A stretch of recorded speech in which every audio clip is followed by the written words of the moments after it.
നമസ്കാരം, എല്ലാവർക്കും അമ്മാസ് കുക്കിങ്ങിലേക്ക് സ്വാഗതം. ഞാൻ ഇന്നിവിടെ ഒരു രസമാണ് തയ്യാറാക്കുന്നത്. വീഡിയോയിലേക്ക് പോകുന്നതിന് മുന്നേ നിങ്ങൾ ഈ ചാനൽ ആദ്യമായിട്ടാണ് കാണുന്നതെങ്കിൽ ഒന്ന് സബ്സ്ക്രൈബ് ചെയ്യുക. കൂടെ ആ ബെല്ലൈക്കൺ കൂടി ഒന്ന് ക്ലിക്ക് ചെയ്യുക. ഇനി രസം തയ്യാറാക്കാൻ എന്തെല്ലാം ചേരുവകളാണ് വേണ്ടുന്നതെന്ന് നമുക്ക് നോക്കാം. ഒരു മീഡിയം സൈസ് തക്കാളി നൈസായി അരിഞ്ഞ് വെച്ചിട്ടുണ്ട്. ഒരു 12 അല്ലി വെളുത്തുള്ളി വെച്ചിട്ടുണ്ട്.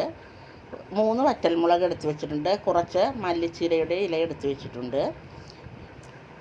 ഒരു 2 പച്ചമുളക് നെടുകെ കീറി വെച്ചിട്ടുണ്ട്. കുറച്ച് കറിവേപ്പില എടുത്ത് വെച്ചിട്ടുണ്ട്. 2-3 ചുവന്നുള്ളി വട്ടത്തിൽ അരിഞ്ഞ് വെച്ചിട്ടുണ്ട്. ഒരു നെല്ലിക്ക വലിപ്പത്തോളം പുളി വെള്ളത്തിലിട്ട് വെച്ചിരിക്കുന്നതാണ്. 1 കപ്പ് വെള്ളത്തിലാണ് ഞാനിതിട്ട് വെച്ചിരിക്കുന്നത്. മുളക് പൊടി, മഞ്ഞൾ പൊടി എടുത്ത് വെച്ചിട്ടുണ്ട്. കൂടാതെ കുരുമുളക് പൊടി, ഉപ്പ് എടുത്ത് വെച്ചിട്ടുണ്ട്. കുരുമുളക് പൊടി ഇല്ലെങ്കിൽ കുരുമുളക് ചതച്ചെടുത്താലും മതി. കുറച്ച് കടുക്, ആവശ്യത്തിന് എണ്ണ, താളിക്കാൻ ആവശ്യമായ ഉലുവയും ഇവിടെ എടുത്ത് വെച്ചിട്ടുണ്ട്.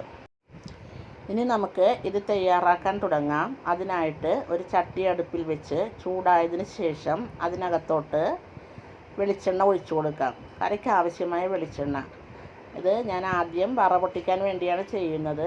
വറ പൊട്ടിച്ചതിന് ശേഷം അത് മാറ്റിയിട്ട് ആ എണ്ണയിൽ തന്നെയാണ് ബാക്കിയുള്ള ചേരുവകൾ മൂപ്പിച്ചെടുക്കുന്നത്. ഇപ്പോൾ എണ്ണ ഒരുവിധം നന്നായി ചൂടായി വരുന്നുണ്ട്. ആദ്യമായിട്ട് നമുക്ക് ഉലുവ ഇട്ട് കൊടുക്കാം. ഉലുവ ഇട്ടതിന് ശേഷം ഉലുവ ഒന്ന് മൂത്ത് വരുമ്പോഴത്തേക്കും നമുക്ക് എടുത്തു വെച്ചിരിക്കുന്ന കടുക് എണ്ണയിലോട്ട് ചേർത്ത് കൊടുക്കാം. കടുക് നന്നായിട്ട് എല്ലാം പൊട്ടണം. കടുക് പൊട്ടിയില്ലെങ്കിൽ നമുക്ക് കറിയിൽ അതൊരു കടിക്കുന്നത് പോലെ തോന്നും. അതുകൊണ്ട് എല്ലാം പൊട്ടി തീർന്നതിന് ശേഷമേ മറ്റുള്ള ചേരുവകൾ ചേർക്കാൻ പാടുള്ളൂ. കടുക് പൊട്ടിയതിന് ശേഷം എടുത്തു വെച്ചിരിക്കുന്ന ചുവന്നുള്ളി അതിനകത്തോട്ടിട്ട് ഒരുവിധം നന്നായിട്ട് മൂപ്പിക്കുക. ചുവന്നുള്ളി ഒന്ന് മൂത്ത് കഴിയുമ്പോൾ വറ്റൽമുളക്, കറിവേപ്പില ഇതെല്ലാം നമുക്ക് ചേർത്ത് കൊടുക്കാം. നന്നായിട്ട് മൂപ്പിക്കുക. അതിനുശേഷം ഈ വറ പൊട്ടിച്ചതെല്ലാം നമ്മൾ എണ്ണയിൽ നിന്നും എടുത്ത് മാറ്റും. ഇത് ചതച്ച് വെച്ചിരിക്കുന്ന വെളുത്തുള്ളി അതിൽ തന്നെ ഇട്ട് നന്നായിട്ട് മൂപ്പിക്കും. നന്നായിട്ട് മൂത്തതിന് ശേഷം ഇതിന് കറിക്ക് ആവശ്യമായ കുരുമുളക് പൊടി നമുക്ക് ചേർത്ത് കൊടുക്കാം.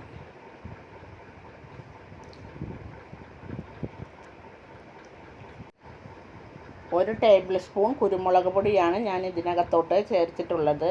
1/4 ടേബിൾ സ്പൂൺ മഞ്ഞൾ പൊടി ചേർത്തിട്ടുണ്ട്. ഒരു 1/4 ടീസ്പൂണോളം മുളക് പൊടിയും ഞാൻ ചേർത്തിട്ടുണ്ട്. അതിനുശേഷം ഇതെല്ലാം നന്നായിട്ട് മൂപ്പിക്കുക. നന്നായിട്ട് തീ കുറച്ച് വെച്ചിട്ട് വേണം മൂപ്പിക്കാൻ. ഈ സമയത്ത് എടുത്തു വെച്ചിരിക്കുന്ന 2 പച്ചമുളക് നമുക്ക് ഇതിനകത്തോട്ട് ചേർത്ത് കൊടുക്കാം.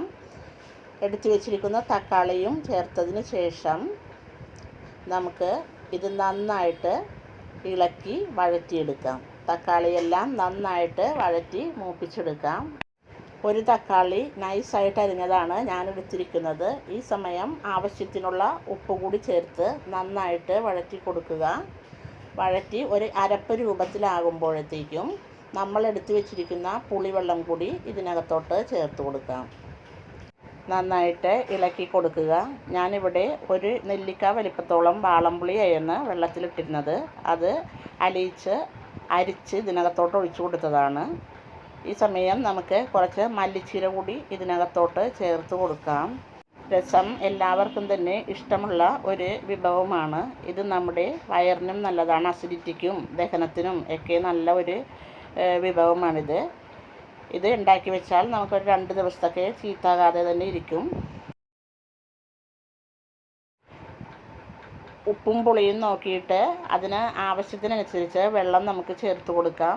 ഈ സമയം നന്നായിട്ട് തിളച്ചു വരുന്ന സമയത്ത് നമുക്ക് കുറച്ച് കായപ്പൊടി കൂടി. ഊണിന് ശേഷം അല്പം രസം കഴിക്കുന്നത് പലർക്കും ഇഷ്ടമുള്ള കാര്യമാണല്ലോ. ഇപ്പോൾ ഇത് നന്നായി തിളച്ചു വരുന്നുണ്ട്. ഇതുപോലെ എല്ലാ വശവും നന്നായി തിളച്ച് വരുന്നതിന് ശേഷം ഫ്ലെയിം ഓഫ് ചെയ്യുക. എന്നിട്ട് നമ്മൾ വറ പൊട്ടിച്ച് നേരത്തെ വെച്ചിരുന്ന വറ്റൽമുളകും കറിവേപ്പിലയും ഉള്ളിയും എല്ലാം തന്നെ ഇതിനകത്തോട്ട് ചേർത്ത് കൊടുക്കുക. ഇപ്പോൾ നമ്മുടെ സ്വാദിഷ്ടമായ രസം റെഡിയായിട്ടുണ്ട്. വളരെ പെട്ടെന്ന് തന്നെ തയ്യാറാക്കാൻ പറ്റിയ ഒരു കറിയാണിത്. എല്ലാവരും ഇതൊന്ന് ട്രൈ ചെയ്ത് നോക്കുക. ഈ റെസിപ്പി നിങ്ങൾക്കിഷ്ടമായെങ്കിൽ ഫ്രണ്ട്സുമായിട്ട് ഷെയർ ചെയ്യുക, ലൈക്കും കമൻറ്റും ചെയ്യുക, സബ്സ്ക്രൈബ് ചെയ്യുക, കൂടെ ആ ബെല്ലൈക്കൺ കൂടി ഒന്ന് ക്ലിക്ക് ചെയ്യുക. എല്ലാവർക്കും നന്ദി.